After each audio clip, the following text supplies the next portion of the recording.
Picture the small town of Dixon.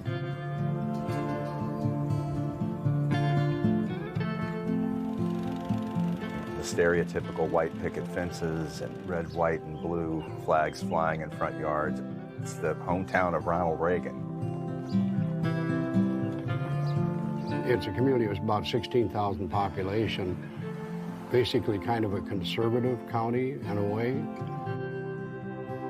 A month ago, I was at Old St. Pat's in Chicago, and the usher says, "Where are you from?" I said, "Dixon." He goes, "Oh, you're the town that the woman stole the $54 million from." It is the biggest case of municipal fraud in history. The tiny town of Dixon, Illinois, lost an astonishing $53 million to one government employee. If fraud at this magnitude is happening in Dixon, it can happen anywhere. Federal agents and local police carry out police for half a decade. 9 top officials accused of taking $150 million. Fraud is a local, national, and international problem. Over the past 5 years, we've seen a steady rise in fraud schemes, specifically embezzlement schemes committed by an employee within a finance position. Allegedly embezzling thousands of dollars from $4 million. Embezzlement is a $3.7 trillion problem. Government entities are the second most frequent victims of embezzlement. A nationally renowned horse breeder, a city employee since the 1980s, and a world-class thief.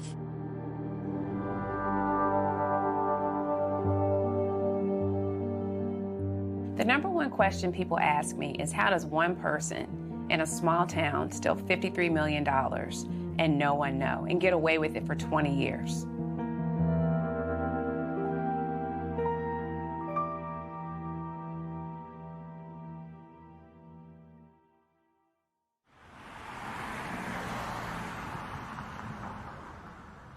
Rita and I worked together from 1991 up until the time she was arrested in 2012.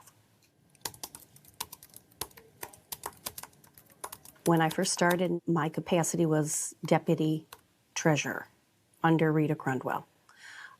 She made it easy to work here. She would always say to me, if ever you make a mistake, don't worry, it can always be corrected. In October of 2011, Rita was out of town, and I needed my bank statements to produce my treasurer's report. In the past, Rita would say to me, now be sure and give them the list over the phone of the statements that you want. I would just run down the list. But that day I was under the gun, I had too much work to do, and I just called and said, I want all of the bank statements. That's when they came. I saw this one account that I had never heard of before. And what I noticed on it was 3 large deposits, and it was in care of her. It was RSCDA, City of Dixon, in care of Rita Crundwell. I didn't know who to go to. I sat on it for a couple of days. I hid it in my car. In 3 days' time, the mayor came into my office, Mayor Burke. So I told him about it. He said, go and get me a copy of that right now. My initial reaction was that there had to be an explanation for it. But Kathy kept looking, and she couldn't tie it into anything. And so she asked me if I was going to go to the police with it. And I said, no, absolutely not. He said, Kathy, I will take care of this. I will go to the FBI, but we cannot say anything, because if we're not correct, we don't want to harm Rita in any way. I called the FBI. I said, I think there's a cancer in City Hall, but I need to talk with somebody. And I took the bank statement along. The mayor came into the field office, sat down, and discussed with the case agents what they had discovered. I told him, I said, I hope I'm wrong about this thing. And he said, I don't think you are. So we were able to go to the U.S. Attorney's office and get a grand jury opened. And during that grand jury subpoenas issued for these different bank accounts.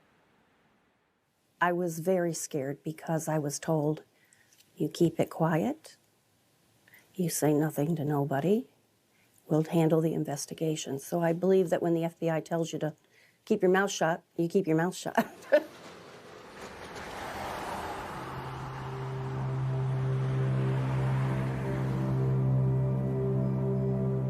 We had it set up that if the FBI needed any kind of documentation from here, I would come in early, I would make the copies, I would put them in a sealed envelope, put them on the mayor's desk. Kathy Swanson, she was very instrumental in determining what accounts were real, what accounts were fake, how the money should have flowed through the city of Dixon. From there, looking at all the massive amounts of paperwork that came in. They wanted one of our reports, so I just took it. Well, 2 days later, Rita went looking for it. And I'm thinking, what am I going to tell her? I have to come up with an excuse. And she came up with the excuse for me. She said, oh, wasn't that the one that was incorrect? And we sent it back to the accountants to redo it. And I said, you know what? You're right. I had to do this for 6 months. I had to keep that status quo in the office. I had to ask her how her trips were, how her dogs were, so as not to let on that something was not right, and I knew about it. She came to me one morning and she said, I don't know if I can handle this any longer. My boyfriend Tom would say to me quite frequently, are you sure you're okay? Is there anything wrong with your kids? You don't seem like yourself. And I would just say, oh, I have a lot of work to do. There's a lot going on at work. I need to get a lot of things done. You know, over the next months, we look at surveillance of the subject, see what's involved, the scope of her and her lifestyle. One of the things the FBI wanted to find out during the investigation was, did she do this alone? Was she hiding from somebody else? She had loved ones, family members that worked also for the city of Dixon and were in the area. She helped support nephews. She'd given loans out to family. She had a boyfriend who was also involved in the business. Are they involved? But once they got hold of the RSCDA account, it was pretty obvious what she had done. They could see where the money went from there. When we had discovered through the FBI what she was doing and how she was going about getting the money and putting it into that account, I felt betrayed. You know, while we're doing the investigation, she was able to take, $1.5 million from Dixon. I would sit and I'd watch her at lunchtime go and get the checkbook to write her check out after she called the money up. And then she would turn around and deposit it into her account over at the bank. So the minute we got the money in, it was gone in the afternoon. I called the FBI agent and I said, if we don't put a stop to this thing pretty quick, there isn't going to be anything left. The night before she was arrested, we had a budget hearing in here, and I thought, boy, are people going to be surprised tomorrow? That morning, I went into the mayor's office. I said, Jim, I can't do this anymore. And he just looked up at me and he said, Kathy, today's the day. So I just called her on the intercom and I said, Rita, could you stop up here? And she said, sure. She came down the hall. I couldn't look at her because I knew right then and there they were already in the office waiting for her. So she come up the door and she said, yes, sir. I said, Rita, these gentlemen would like to ask you a few questions. And she said, sure. And I was looking right at her face. Her countenance never changed at all. So with that, I exited the office. And then just like that, there's like about 15 of them came into City Hall, come right upstairs, and they shut City Hall down. We brought in agents from downtown, used the agents out in Rockford, Of course, the marshals were with us because of the amount of seizures that were going on. They sealed off the stairs. It was quite intense. And at that time, she was approached. She was given her Miranda rights and asked for if she would like to talk to us, which she did give an interview. It lasted about an hour and a half. During that interview, she was cooperative, but she only thought she'd taken around $10 million. If somebody gives a partial confession or something, we want that it locks their statement in. And that's what she did. I think she was a little overwhelmed, surprised. 20 years of her life and basically everything she knew, that was all coming down. And it hit her like a ton of bricks very quickly, and people get emotional and they probably later go, you know what, I maybe shouldn't have done that, maybe shouldn't have talked, but they do. She was in here singing like a canary. We never saw her. They took her right out through the council chambers and took her to Rockford. And immediately it felt like this weight had been lifted off my shoulders. This afternoon in the central Illinois town of Dixon, authorities announced a 60-count indictment against a woman named Rita Crunwell. During a search warrant of her multiple properties, the 2 homes in Dixon, the horse farm also in Dixon that she owned, conducted on the day she was arrested and interviewed, we found located in the basement, crawl space of her home, boxes of every record. And she kept very good records of her fraud. It helped to see the scope of what she took, what did she do with the money. And in '91 was when she took her first money, which was about $181,000 that year. But we were able to figure that out because of the records she kept and stored in her house. This case, probably one of the most egregious cases the FBI has worked, considering the size of the victim and the amount of money taken. We're not talking, $10,000, a ream of paper, some pencils, which, $53+ million is just unbelievable. So let's take a look at how Rita pulled off this scheme. There were 6 legitimate City of Dixon accounts at Fifth Third Bank. She routinely moved funds into the legitimate Capital Development Fund. But Rita then set up an additional 7th account no one knew about. To get the process started, she created phony invoices to justify payments for imaginary capital projects, such as fixing sidewalks and street repairs. These phony invoices triggered Rita's transferring money from the city's legitimate Capital Development Fund into her secret account. And it had a similar name to look like a legitimate city account. From her secret account, she wrote checks for her personal expenses, such as spa visits, jewelry, real estate, a motor coach, and of course, quarter horses. She did this process 179 times. The fraud that took place in Dixon is very textbook classic.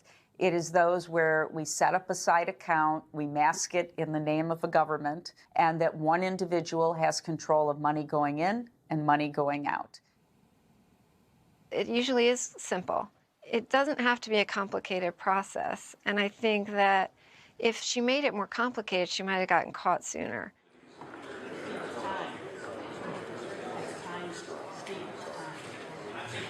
I made up my mind that I was going to go to the press. I never seen so many news media in my life.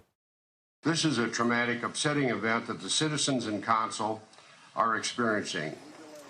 Rita Crunwell will be placed on administrative leave without pay until the issues are settled.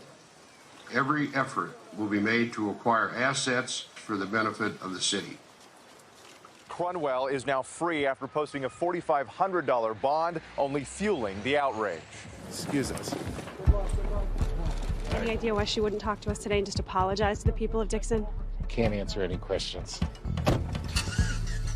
The public was pretty up in arms, and people were picketing out in front of City Hall, and Every day was a news media deal. Rita, why did you steal $53 million from the people of Dixon? How were you able to get away with this for My first thought was, Dixon has that much money that you could embezzle that much money from a little tiny place like this? I think she's a very smart lady and got by with a lot of stuff because people just trusted her so well. More than anything. Do you think you were just smarter than everybody else, Rita? You know, you have a trusted employee, and it's human nature to trust them. You know, I hear a lot of people that say Rita was a nice person. She was a nice person because she had to be a nice person. Smaller communities where we're electing individuals that we know well, we go to church with them, we're much more on an intimate basis with our governing bodies. And I think what you find is that smaller governments to some extent may be, lend themselves more to the notion of a trust and increased trust factor.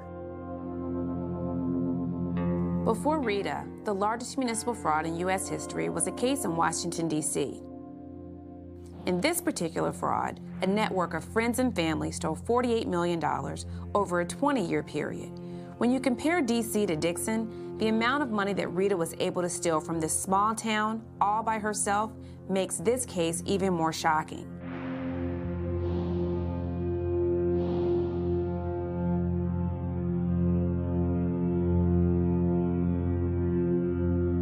One statement from a town official, he said, Rita watches over every penny as if it were her own, and every penny almost was her own.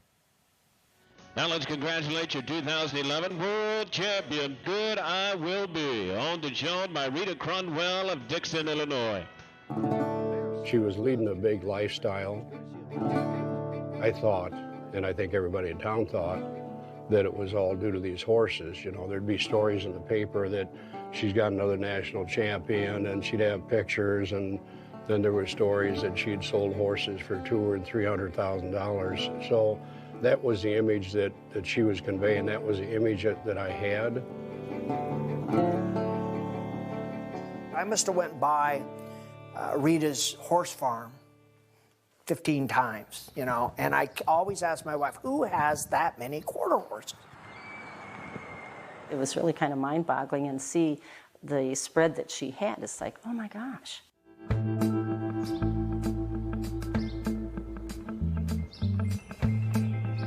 Nobody ever questioned the magnitude of that money.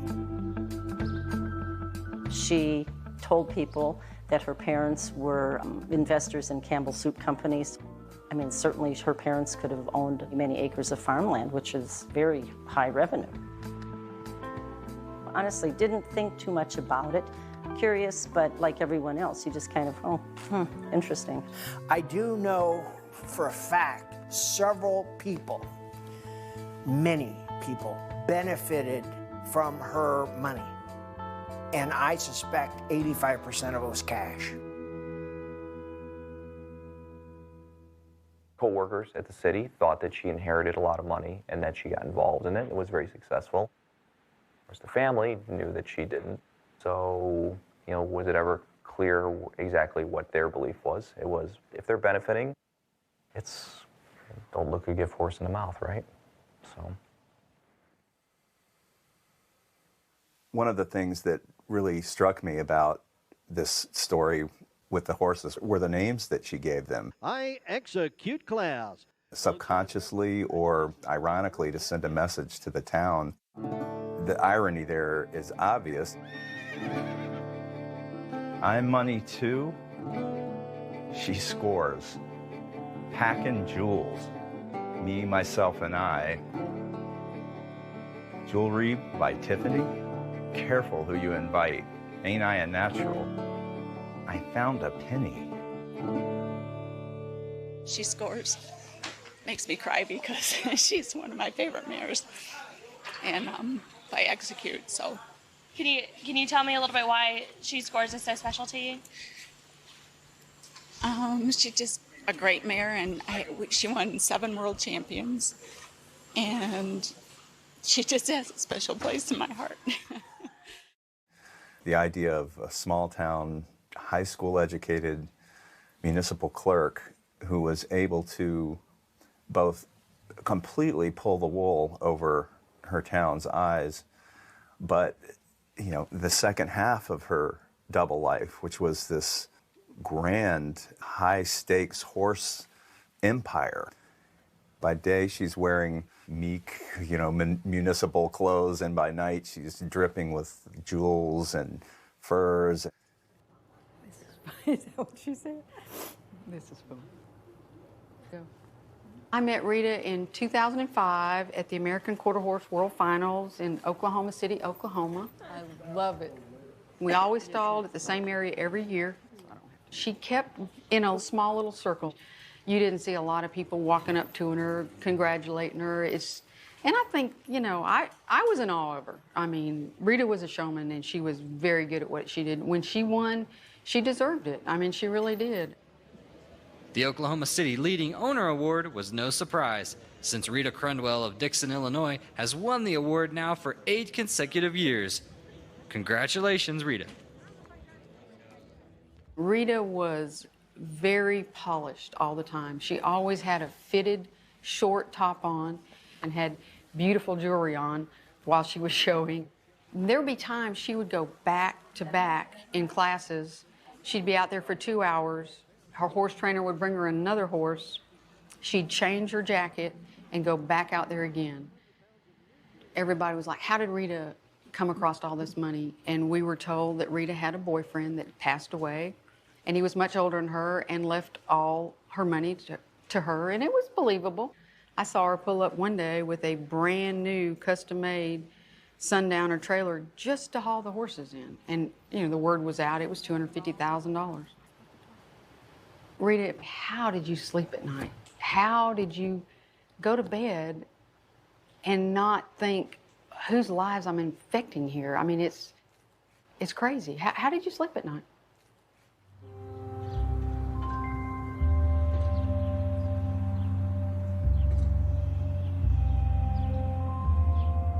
She lived quite a life, a totally different life than what she portrayed here.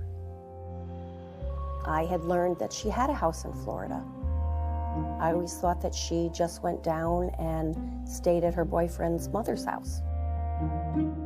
The other thing that was shocking to me from a mayoral standpoint, she took off 4 months out of the year. Why did you need her?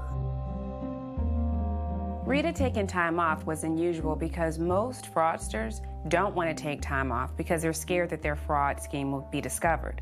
But Rita was so confident that she took tons of time off. Because she was a friend. After the council meeting, they all came to her house and she had cocktails. Yes, she would have people from the city go to her house. She'd have a barbecue. She had a pool in her yard. They were not unlike parties that other, say, doctors, lawyers, or anyone with substance here had. So, I mean, again, that was not really questioned. Congratulations. Thank you. Could you tell us about your pretty pony? I bred a Skipper W mare that belonged to Terry Stevers by Mr. Touchdown Kid. I leased Terry's mares for 2 years, and I got all the colts out of them. Rita's wealth was not necessarily a red flag. But what should have been a red flag was looking at the neighboring town right next door to Dixon, and that town was Sterling. Sterling has a similar population size, a similar annual budget, but yet Sterling had a surplus when Dixon had a huge deficit. Now, Dixon may not have felt the impacts of Rita's fraud because they were borrowing a lot of money during the time Rita was embezzling a lot of the city's money. 18 months before Rita was arrested, the city manager of Sterling, Illinois, actually wrote a letter to the city of Dixon and said, why do you all have this huge deficit? Because we have a surplus.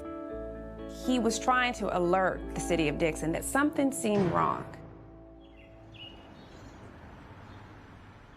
Former Dixon Comptroller Rita Crundwell made her second federal court appearance. The main topic of that hearing was the care and concern of the 300-plus horses that Rita owns. I was directed by Magistrate Judge Mahoney of the U.S. District Court and seize and care for horses belonging to former City of Dixon Comptroller Rita Crundwell. We have 400 horses, and they are on 22 farms in 13 states that span 17 federal judicial districts. You know, this case is remarkable, and it's unprecedented. In this particular case, there's been an agreement to sell the assets before a guilty plea is entered or a trial for which may or may not result in a conviction. The reason for that is because these are live animals. The horses eat, they breathe, they require daily care, and they're expensive. We're spending about $200,000 a month for the care of the horses. It's a lot that goes into an animal.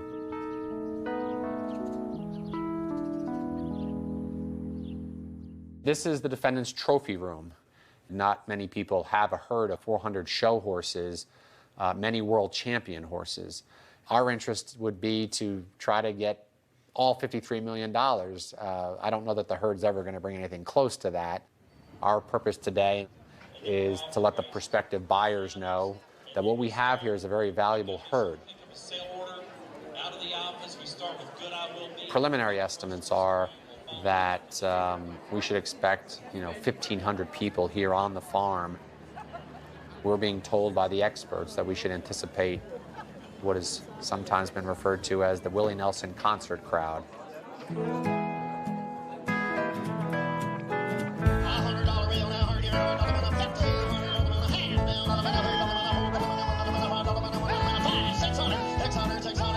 It's amazing what millions of dollars can buy you and how fast they can disappear in 2 days.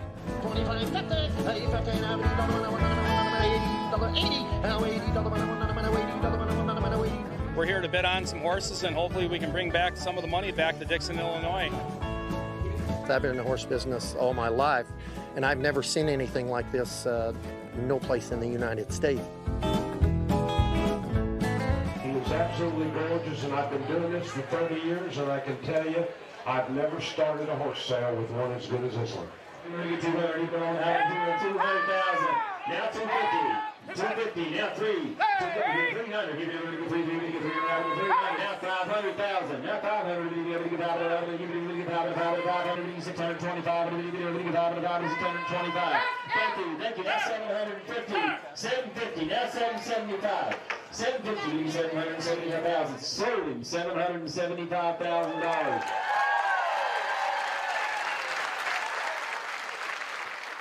Glad to see what that horse went for, Willie. Right. They had told me earlier that it would probably go for anywhere from $500,000 to $1 million. So it was really gratifying to see that. Now we'll go to lot number 105, which is 95 straws of semen of good IOB. That's 11.875 grosses. $97,000+ of horse semen that she actually had stored and frozen for breeding purposes. That was sold. Today we've recouped about $7.4 million. Our goal is to recoup several million more. Much of the money will not be recoverable, and that's not unusual in a fraud case.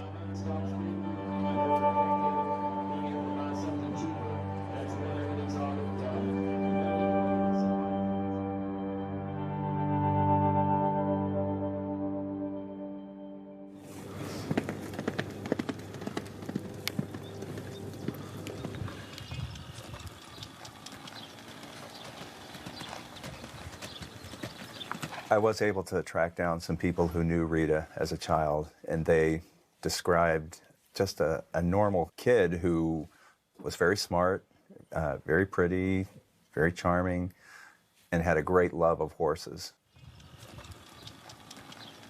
Her mother also showed horses. So you could see where Rita's interest developed. She always got the best horses to show. She was sort of the golden child. Rita is a Dixon High School graduate, and when she was still in high school, she spent one of them days with the city government, and she caught on and everything worked well and she did her job very well, at least we thought. I guess the rest is history.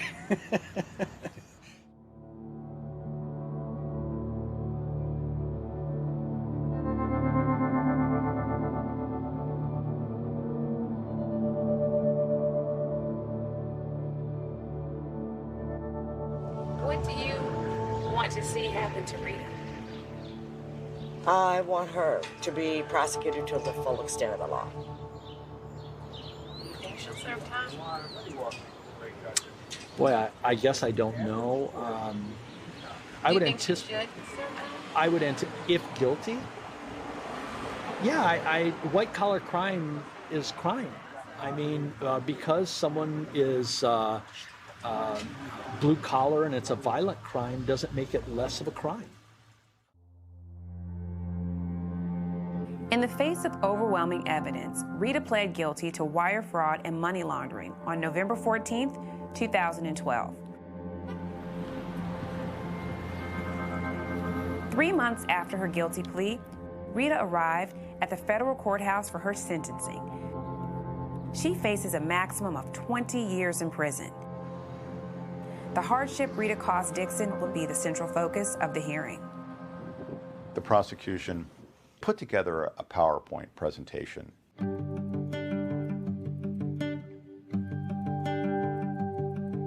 For each year of her crime spree, they had a couple of boxes outlined in black where they would relay the budget committee's discussions of what needed to be cut.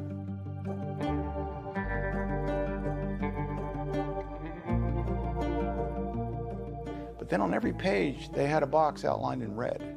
And during these drastic cuts to the Dixon budget, there were comments like, Rita spent $6,000 on a custom-made saddle. You know, Ms. Crunwell upgraded her motor coach. She upgraded that thing 5 times until she finally bought one that was $2.1 million.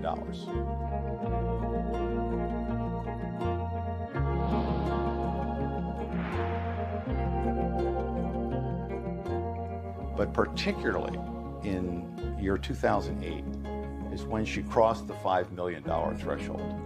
And again in 2009, more than $5 million. And again in 2010, she stole more than $5 million. And I think she did that because beginning in 2008 was the start of the recession. And she had best excuse.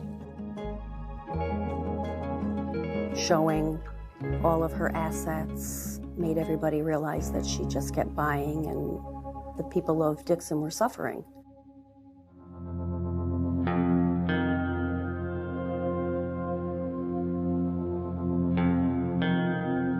The thing that bothers me is how many projects and or services have not come about in the city of Dixon because the tax dollars weren't there. If people ask, well, who suffered because of this? Everybody in the city suffered.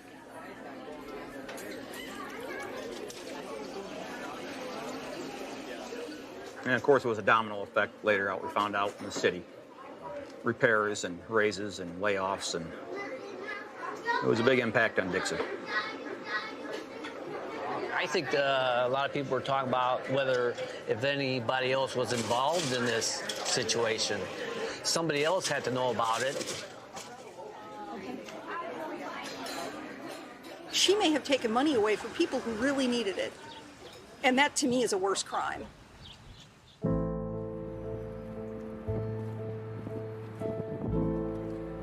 At the sentencing, you read a letter. Yeah.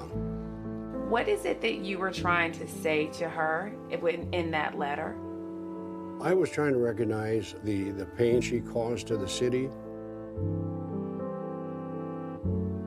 But in spite of that, life is never over till it's over. And I literally believe that anybody right up to their last breath has got the possibility to change their life around.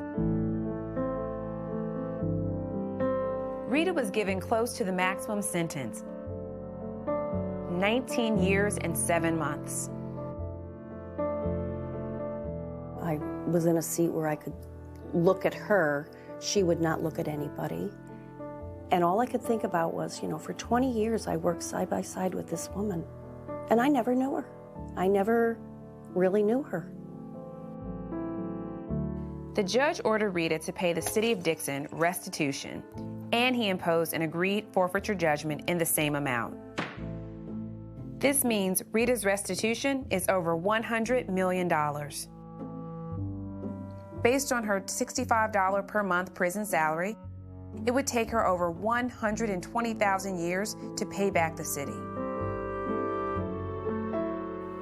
I knew that when they were going to take her, right then and there, I closed my eyes so I could listen to the click of the handcuffs. I knew that justice was served. They took her so quickly, she didn't even have time to turn around and say goodbye to her family because they were sitting behind her. She was gone. At a time when the city of Dixon is suffering and different department heads are having to make drastic cuts to their budget, the defendant sends out budget covers, and those covers have cartoon characters. One was of a cat that was scared. Another one has a big dollar sign being cut in half. Just prior to the defendant's arrest, showed an individual in the ocean with a life preserver. While at the same time, she's stealing millions of dollars from the city of Dixon to fund her dream. So that's where our argument was. Thank you all. I couldn't come to work the next day. I sat home crying frantically. And all I could think about was, did she have a blanket last night? Was she cold? Where did they take her? So it's like, first you're angry, you're upset, you're betrayed.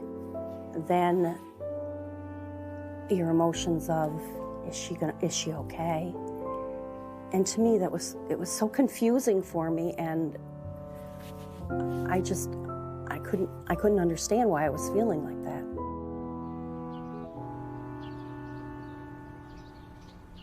Jim, big day yesterday for you up in federal court.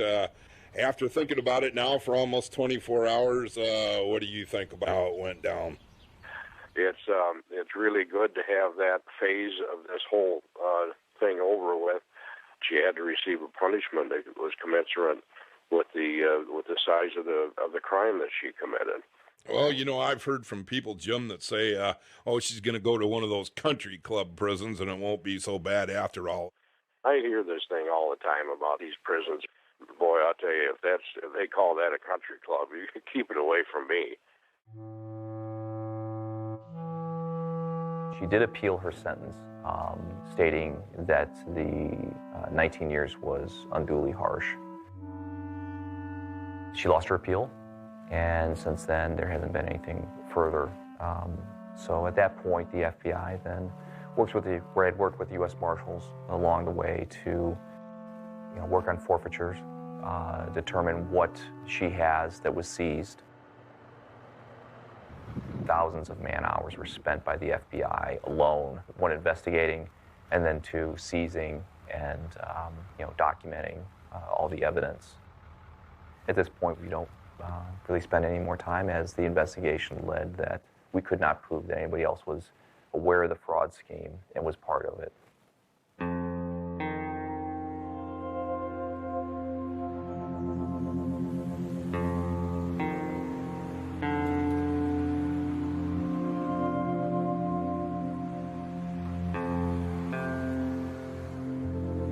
Dixon voters need to clean house if they have to rid themselves of this ongoing corruption and incompetence. Shameful scandal from the hometown of Ronald Reagan. As citizens, we look at it like, you guys dropped the ball, and you're still here like nothing happened, and we keep having to have cameras in our city for stuff that's no good for our city, and we're sick of it. So, thank you. You have not been doing your job. You've been doing what's good for you, not for the people of Dixon. As far as I'm concerned, you're all fired. Thank you very much. This is what goes on in this town. It's nothing but greed, abuse of power, and corruption. That's right. And until we get rid of some of these people, will always be there.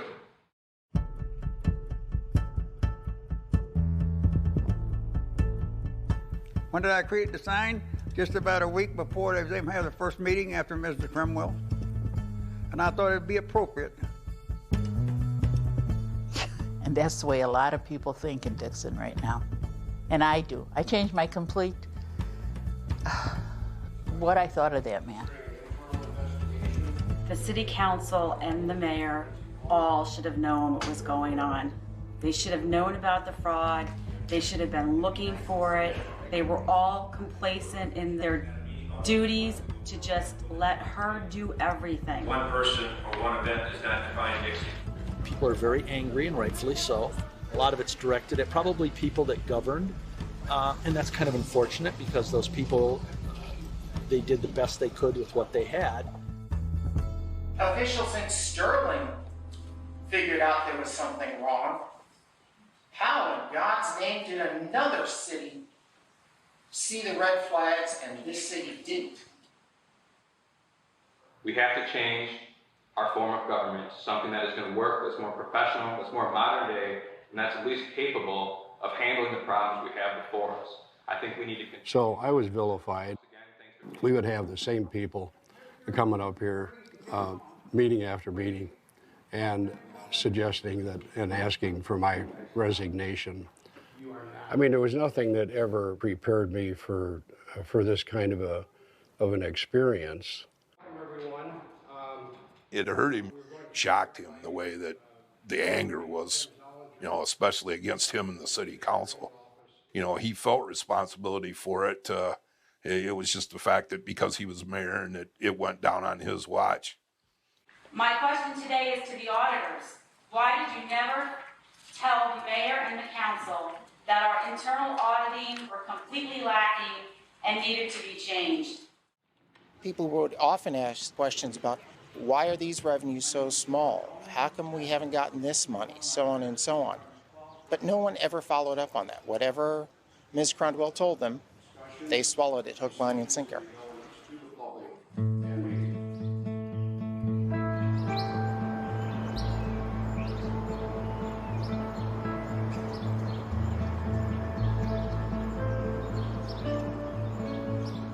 So who really is responsible for finding fraud? Is it the auditors who did the annual audit for the town? Is it the bank where the city held their bank accounts? Is it the city council who ran the town? Or is it the residents?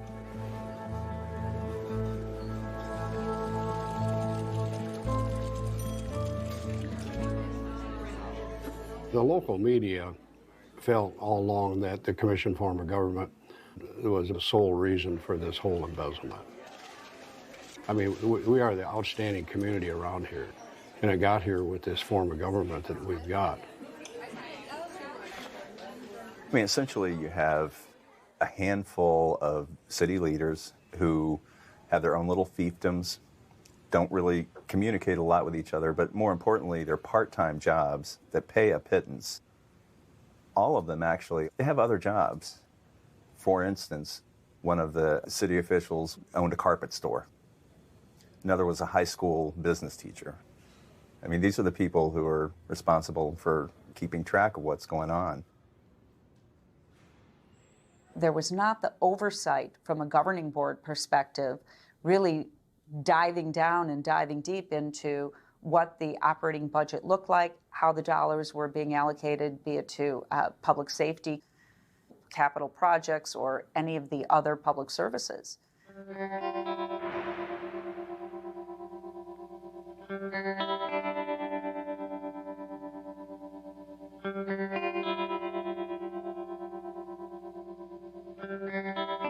In reporting this story, I found that she had made the books and the numbers so complex and convoluted that, I mean, none of the town officials knew what these numbers meant. So when they had a question, and maybe sometimes they would think, this looks a little odd, someone else would say, well, go to Rita, she'll explain it to you. To trust a single person for any financial function is a mistake. So you don't trust one person to be in charge of the credit card and its payments. You don't trust one person to be in charge of the water billing, collecting the money, billing the money. You have to separate out these functions. Dixon's case was an extreme example of this because they had, not only did they not separate individual functions among multiple people, they didn't separate any functions among any people. Rita picked up the mail, made deposits, updated the journals and ledgers, prepared and signed checks, moved investment monies, and reconciled the bank accounts. There was very little segregation of duties within the city. Rita literally did it all.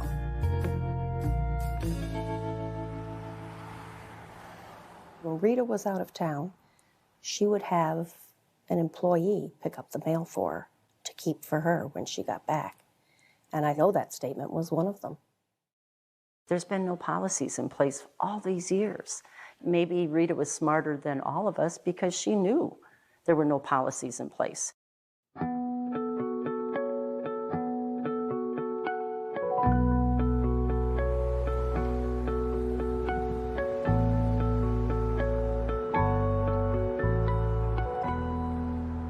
Why did you decide to represent the city? It was clear to me that the city of Dixon was a victim, and I thought I could make a difference and help the city and the taxpayers out.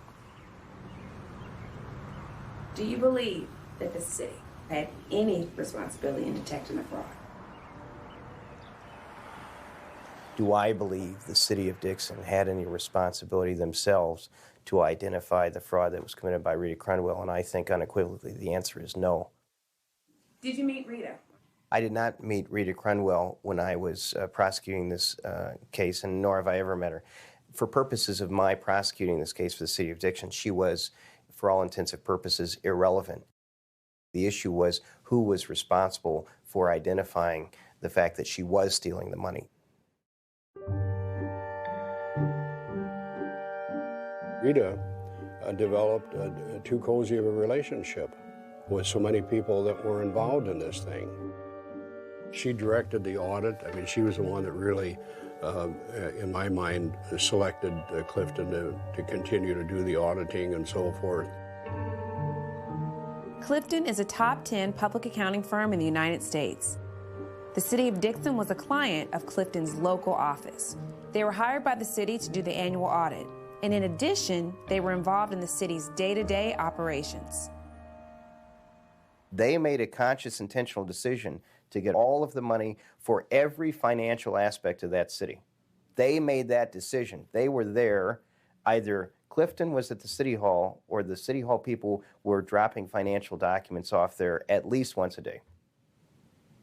What has come to light in the depositions of one of the partners at Clifton, he testified that they did all the accounts payable. They actually cut checks.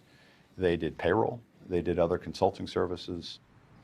Aside from the fact that they will have to defend against the accusation that they should have discovered this fraud, I think they have a bigger issue to defend, and that is an independence issue. An auditor provides an opinion on a company's financial statements, similar to how a food critic provides a review of the dining experience at a restaurant. An auditor reviews the accuracy of the financial statements, similar to the way in which a food critic provides a thoughtful, unbiased review about the food at a restaurant. Auditors are not responsible for developing the financial statements on the company's behalf, just like a food critic is not responsible for preparing the restaurant's meal. People rely on the opinion of auditors to make business decisions, just like people rely on the food critic's review to decide whether to eat at a restaurant. Now imagine if the food critic was the one who prepared the food, then ate the food, and then published a review of that same restaurant based on that meal. Seems like a huge conflict, right? Well, it is. Exactly. But in this case, because of Clifton Larson Allen's own intentional decision-making process, they themselves chose to formulate and create the financial statements, which they themselves chose to charge again to audit. They were looking at their own work. It's asking someone to prepare a document and then asking the same individual, and getting paid to do so, and then asking the same individual to say, is your document right?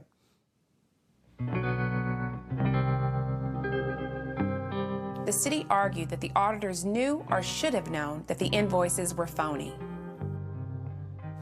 Here's a proper invoice from the Illinois Department of Transportation. This is the way they're supposed to look. And that's the invoice from Rita Crunwell. And a 9-year-old could identify the difference between those. The field audit team looked at these false invoices and failed to do anything at all that they were taught in accounting school to follow up, whether it be talk to the city engineer, make a phone call to Springfield, go out and look at these clearly fictitious projects, any of which would have resulted in a discovery of the theft. I deposed a number of the individuals that were responsible for the field audit work and the actual generation of the work papers for Clifton when they did the work for the city of Dixon. If at any point in time Clifton was doing the audit and they would have walked down the hallway to ask a simple question of the city engineer, "Excuse me, can you tell me about this project?" do you agree the subsequent events would have identified Rita's theft? Yes. Do you agree with me, had that been done, the fraud would have been identified and Rita would have been arrested? Yes. There was 179, as we counted, of those false invoices, and they failed to react to any one of them. They missed it over and over and over again. They missed it.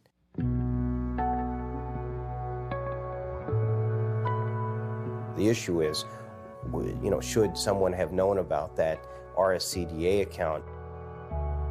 Do we have any proof that Clifton had knowledge of the RSCDA account? And according to them, in their own depositions, the answer to that question is yes.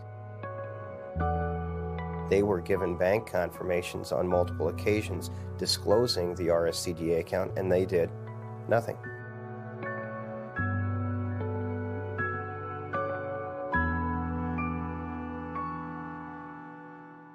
I deposed both of the current as well as the former head of the Clifton office in Dixon. Both of those individuals were also the key people involved every year in performing the work for Rita Crunwell's personal income tax returns.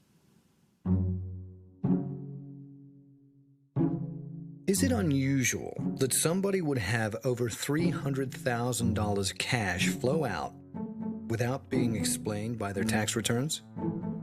Well, it would be unusual. In 2005, there's over $300,000 that Clifton, in preparing Rita Crunwell's tax returns, identifies as money coming into Rita Crunwell for which there's no documentation. All a city employee who makes $80-some thousand a year. Other than just writing it down and claiming it, that's the most that she had in terms of documentation, correct? Correct. You never asked her for anything further, true? True. How do you explain that at times they were preparing a financial statement, which within the financial statement that Clifton prepared demonstrated that the city was losing millions and millions of dollars, when the person who is at the epicenter, which they know because they're doing the annual audit, the epicenter of the city of Dixon is the Treasurer Comptroller.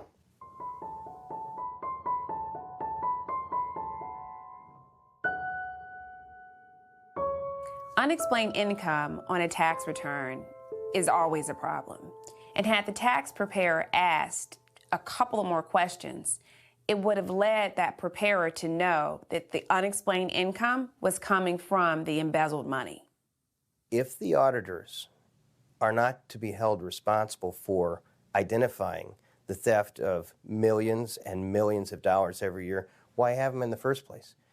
I think most people are then under the impression that these audits are going to uncover graft and corruption and embezzlement. Apparently not.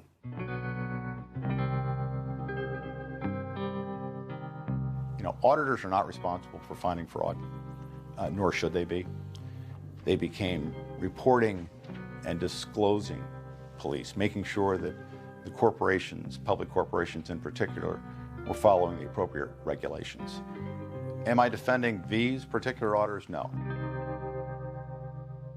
I just did not see, in light of the overwhelming negligence of Clifton Larson Allen's employees, which came out in these depositions on cross-examination, I just did not see how they could win the case in front of a Lee County jury.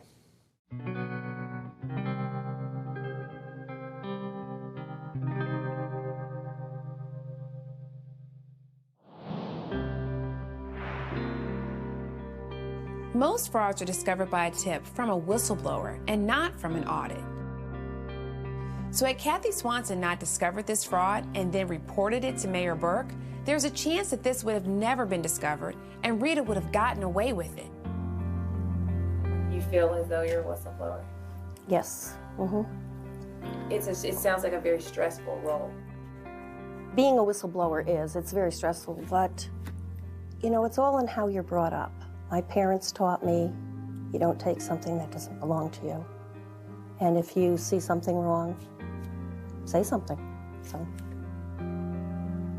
Any regrets that you have in anything that's happened? My only regret is that I didn't find out sooner.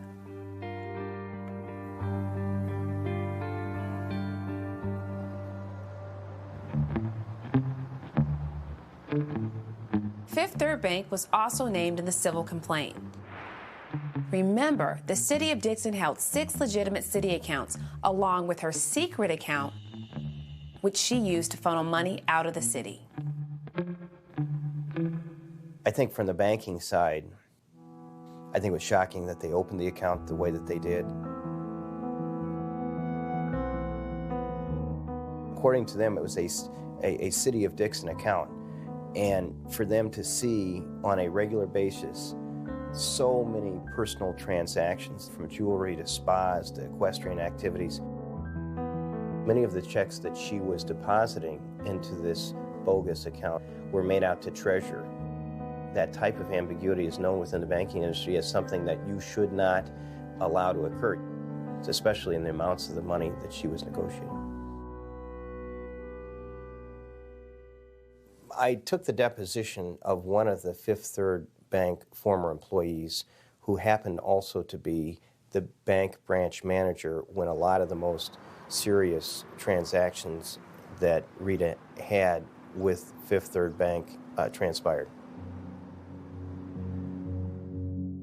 If you were a teller at a bank branch here in Dixon and somebody walked up to you and said, "I'm going to negotiate a check for hundreds of thousands of dollars," and it just says, "Payee Treasurer," do you feel comfortable that the check can be negotiated as written?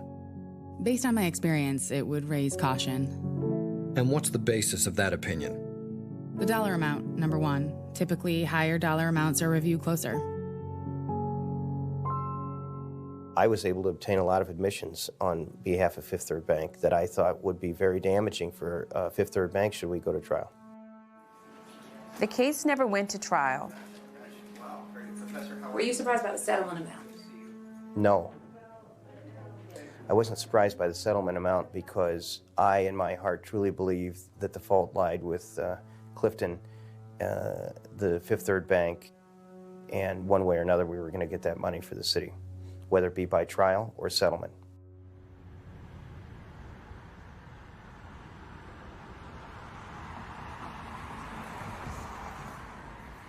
We have to become ACA compliant right now if we go to that 2.5%, if we don't wait until January. Correct. You sit in a very interesting position because you're the person that filled her shoes. Right. Did you have any reservations about that? No, actually taking the job after she was here, my first thought was, well, really, how could I do any worse? You know, I mean, it's like, wow. My plan was, in addition to this, was to write up those raises for the non-union people. And since the idea of coming in and creating a whole new system of accounting and restructuring it all just seemed really interesting and a challenge that I wanted to do. I actually changed about everybody's job duty, and I physically relocated them in a lot of times into different locations just so that we would all have a view that things are going to be done differently here.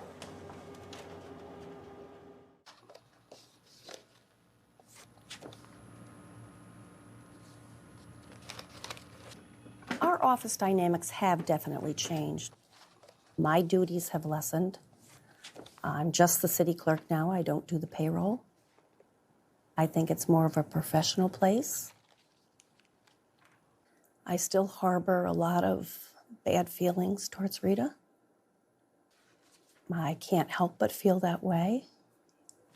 I don't think I feel any more sorry for her. I think she's where she belongs. I look back at it sometimes and I think, how did it all come about? Why was she caught? And that I can't wrap my mind around, you know. Why that day? I'm sure, you know, to save the city. I don't believe that how Dixon's finances were structured is probably very different from many, maybe even a majority of other small towns all across the United States.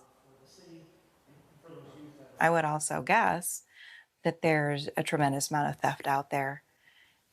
What Rita did isn't particularly unique. The only thing that makes her unique is the dollar amount that she took. What she did is very, very common and could be done by almost anybody in any size organization. Councilman Tucker. Councilman Veneer. Yes. Councilman Bishop. Aye. Councilman Barnes. Yes. The citizens have voted in a new form of government. Will become a managerial form. The role of the commissioners, from being kind of an everyday executive authority over different departments, now the city manager will have the executive authority over the different departments, and the council will just be doing policy as opposed to being involved on a more of a day-to-day basis. The city needed some fresh blood, some fresh ideas, and we got 5 new councilmen that were elected back in April. And I recognize that when you guys come in, you have a lot of extra work to do. But your ears have always been open to us. Cole's doors have always been open to us. I appreciate the fair treatment. I thank all of you. And the rest of the people. We now have put in multiple forms of fraud protection. Multiple people have to sign checks. Multiple people have to approve the payments in the first place. I think other small towns should consider not necessarily going out and hiring a lot more people, but the people that you have involved, your council members, your elected officials, even other people who are employed there, I think it would behoove them to really actually understand accounting, understand financial statements, so that they can look at them and read the story that they tell. Financial statements are really out there to tell a story. And if you can learn to read that story, you might be able to avoid anybody walking away from this. Hey, were you able to get anything as far as any cost estimate? Dixon Mayor Jim Burke makes last-minute phone calls on Monday. If it's possible to get a requisition before I leave office today, okay. 5:30 I'll be all finished. I really am disappointed I'm not running again. I think the foundation was there to get reelected. This marks his final day at City Hall. He's completing 16 years as mayor. I'm gonna miss it. I hate to go, but I know it's time to do this.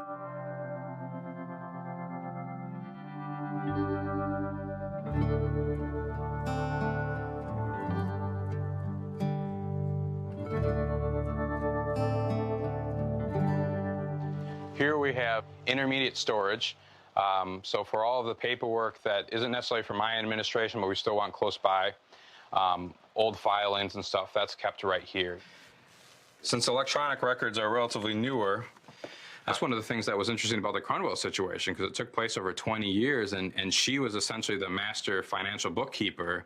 So you're trying to put together her work during that whole situation. That's one of the challenges our new finance director faced. She kept great details, though, right? She did keep some pretty good details, which helped with a lot of things, both in terms of figuring out what happened from the FBI side, and in our case, putting together the finances and figuring out which funds she took from, so whatever those funds were originally supposed to be spent on, they could get their money back. I was interested in running for election basically because of the Rita Cronwell situation, because I saw what was happening in my own backyard. So congratulations, Scott. People needed to trust their government again, because that trust was shattered by this incident, absolutely shattered. We have recovered a net of about $40 million from the civil lawsuit and from Rita's assets.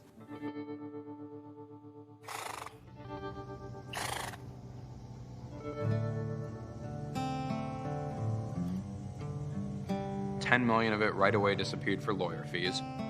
A good roughly half of that immediately went to debt payment. As Rita was stealing more and more money, we were borrowing more and more money. And one of the things I looked at is by the end, the numbers were eerily close. You know, she stole close to something like $5 million in the final year, and the city borrowed close to about $5 million. And then the rest has been focused mostly on infrastructure. We redid River Street, which was a major eyesore on a major state highway that was going right along the river. 7th Street washed away. It was a big gaping hole. So our focus is whatever's been left, we're trying to use on what got hurt by the theft. And by and large, that has been infrastructure.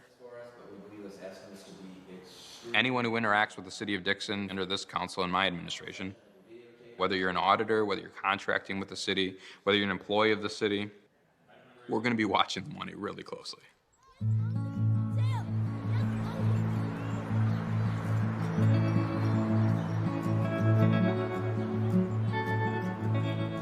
The past 3 years, I think the town is physically, financially better shape than it's been in many, many years since I've lived here.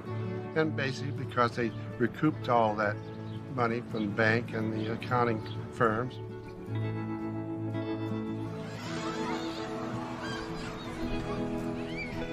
The people of Dixon are really, really good people. I don't want people to think we're a bunch of boobs. I don't want people to think we aren't interested in what happens in our town. It's tough when that's the image we have out there. So our job has to be now not only to change things, but to show people how we changed and what a good community we are.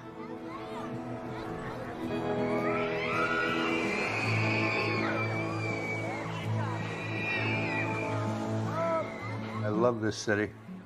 My wife and I chose to retire here 20 years ago. Ask anybody that comes here from miles around. We're envied by all the surrounding towns around here for what Dixon has.